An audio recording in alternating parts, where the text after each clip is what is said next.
You can reposition the gradient in Photoshop very easily with Photoshop 2023.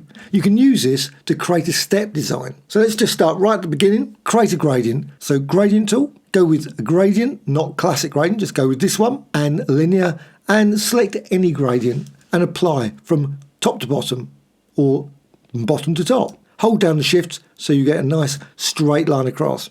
And you can see straight away it's already added a mask. What I want to do is to reduce it down just to a very narrow band. Well, I can use again gradients, but I need to select this, not this. I need to select this bit, and I'm going to go and change a gradient. I'm not going to use that one. I'm just going to use this one. Now with this is the default gradient, and apply. And you see what happens then. You see more or less of that gradient. Now you can hold down the shift as well, so it's a nice straight along. So it's left to right, and you can reposition it. Again, hold down the shift. Also, you can move this. So midpoint, you can reposition it closer to this one.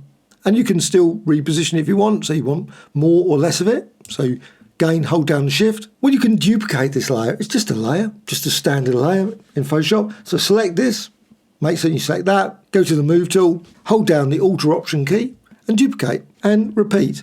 Hold down the Alt Option key, and you can obviously create 1,000. You obviously make smaller if you want. You can actually make it thinner. Don't have to keep it the same size. So hold down the shift, drag there, and reposition that. Hold down the Alt Option key again and create that one.